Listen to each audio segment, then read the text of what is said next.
Hello world and all who inhabit it. I'm back at it again with another video. Okay, first and foremost, before I start this video, everybody watching this right now, smack that subscribe button for me. It's free. It's totally free, I promise. Smack that button for me. Okay, as you can see by the title, this video is going to be an episode recap. It's for all of my Pretty Little Liars fans out there, so if you like Pretty Little Liars, please subscribe. I'm going to be doing a lot more Pretty Little Liars related video leading all the way up into the season finale. But seriously guys, if you like Pretty Little Liars, hit the subscribe button like right now. Like last week, but like right now. Like right now. Okay guys, without further ado, let's just get right into this episode recap. So the episode starts out with the girls are all sitting in the coffee shop and there's just so much commotion going around. Like there are police officers in there are people running around looking confused, and the girls are just like, what the heck is going on now? Like what now? Like haven't we been through enough? And then soon they find out that Sarah Harvey is dead. If you remember from the last episode, we saw that she was dead in her bathtub, and they found out that she was dead, and the police are saying that they suspect no foul play, that she probably just slipped and hit her head. Okay, so the next scene pans to Spencer and Toby. They're sitting down talking about Jenna, and Toby tells Jenna that right after they broke up, he was sitting on his porch. It goes to a flashback, and he was sitting on his porch with Jenna, and they were watching the fireworks. Well, she was listening because obviously she's blind. She can't like see the fireworks. So they were sitting there, the fireworks were going on, and then she's like, Toby, everything is just getting so hard, like I'm forgetting what everything looks like even your face. So he like grabs her hands and he like puts them on his face so that she can feel. She was like, Toby, I can see you now, I can see you now. And then she tries to kiss him. She tries to kiss her brother again. And then he like swerves her kiss. She was like, oh, I thought. And he's like, no, you thought. Well, you thought wrong. And then he like gets up and walks away. Okay, so the next scene we see Allie and Jason talking at the house, and Jason comes in and Mary Drake is there, and he's like, hi, nice to meet you, I'm Jason, but I'm Allie's caretaker now, so you can get the bleep off of my property. He obviously does not like this woman at all. He thinks that she's here trying to basically steal his mother's life, and he is just not happy with it. And then the next scene, it's just Jason and Allie's trying to convince him, like, Jason, like, please let her stay. You're always coming in and out of my life, you and Dad. I never know who's going to stick around. Can you please just try and give this woman a chance? And he, like, agrees, like, reluctantly. Like, he really doesn't want to let her stay, but he's just like, okay, you are right. You do have a point, so we'll just try this thing. Okay, so in the next scene, we see Ezra and Arya. They're sitting and talking, doing a little wedding planning, and Ezra's just looking like he's just really not into this whole thing. And then Arya's looking at him like, so what's up? Like, do you not want to marry me? And he's like, no, that's not it. I do want to marry you. I'm just not sure about this whole big wedding thing. There's so much going on here. Like, why don't we just elope? And he pitches her this big romantic idea, and before she can answer, it goes to the next scene. Okay, and then after that, Jason sends Arya a message asking her for help, and we're just all looking like, since when do Arya and Jason text? So then he texts her and asks her to meet up with him so they can obviously talk about Allie. So when they meet up, they kind of hint about something that went on between them in the past. He's like, hey, did you tell anybody about, you know, what happened? And she's like, no, I haven't told anyone, not even Ezra. And before we can find out anything more, they quickly dismiss it and they go on to talking about Allie. And he's like, hey, Arya, I need your help with something. And then we don't find out what it is right then and there because it goes to the next scene. And right before this, we find out that Caleb and Hannah and Spencer, they don't believe that what happened to Sarah Harvey was an accident, so they decide that they want to investigate it a little more. So we see Caleb, he sneaks into the room where she's getting her massage, and he like takes over and he's like massaging her and putting all kinds of hot rocks on her back.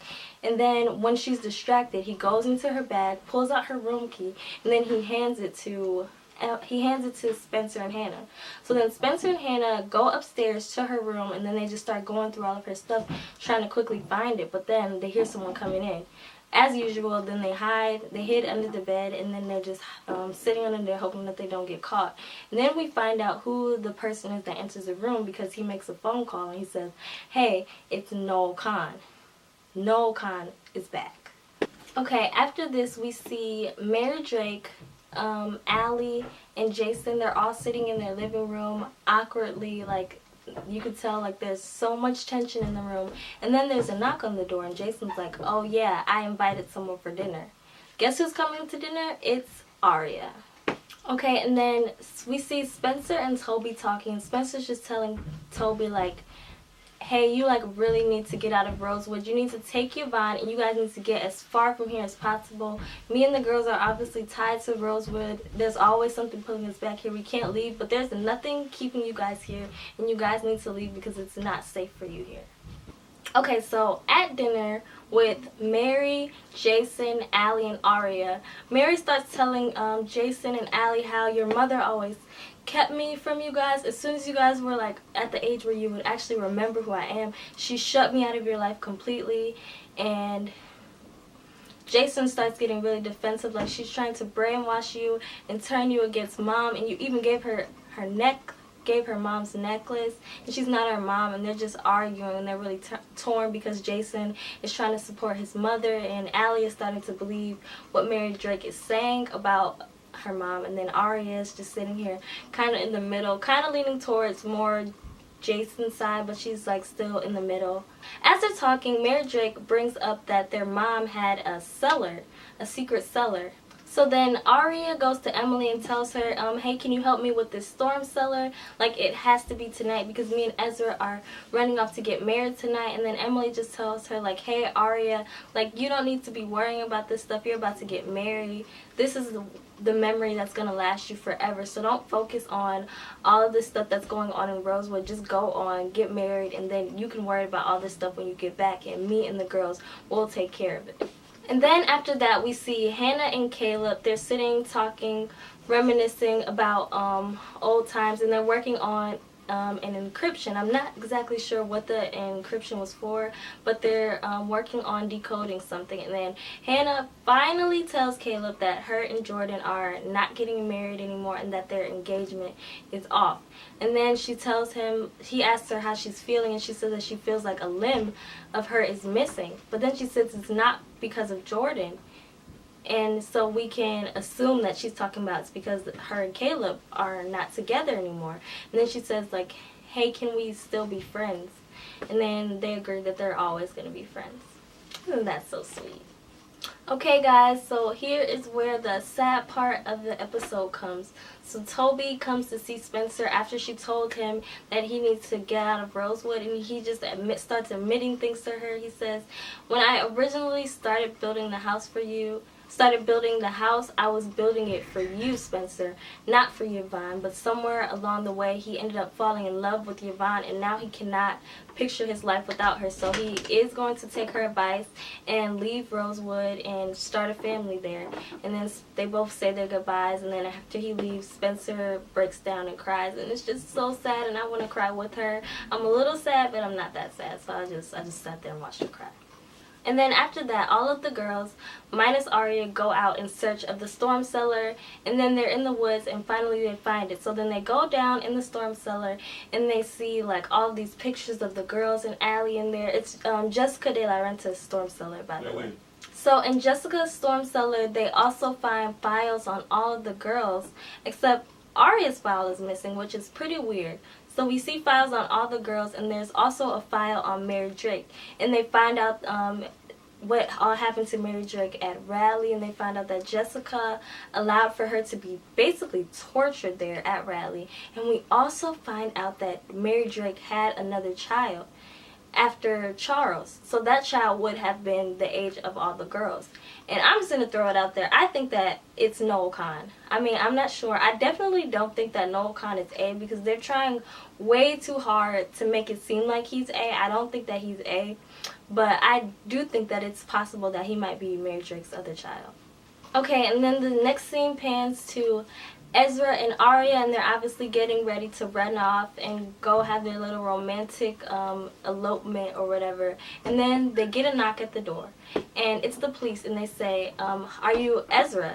And he says, yeah, I'm Ezra. And then they tell him, like, I know that you have a relationship with Nicole, and we have a suspicion that Nicole may still be alive. And then switches to the next scene. We see the girls, they're out in the woods, still in the storm cellar, and then the car alarm goes off. So then they run out to the car really fast, and they're like, the key is missing. Everyone get in your door. Spencer says, everyone get in your car and shut the door, and then the alarm will go off. So then they do that, and then they see there's a countdown on the front of the car, and it's going off starting from like 20, and then it gets to 1, and then they're just all freaking out. They think they're gonna blow up, but then nothing happens.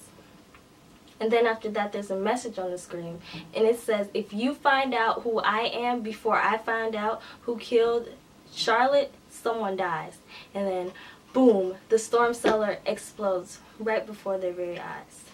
And then A writes on the back of their window, I see you. And then they're just all freaking out. They're still locked in the car. And then after that, we see, you know, at the end how they always show A doing some sneaky stuff. And then he was burning Noel Khan's file. He also had Arya's file. He just pushed that to the side, and then he took Noel's file, threw it in the trash, poured some whatever that stuff is on it, and then he blows it up. And then the episode ends. So yeah, guys, that's basically everything that happened on the last episode of Pretty Little Liars. I hope that you enjoyed this episode recap. Please subscribe. I will be doing episode recaps all the way up until the season finale of this season. So please stay tuned with me. If you want to chat about the show, leave me a comment down below and we can get a conversation going. But yeah, give this video a thumbs up and subscribe for more. Adios!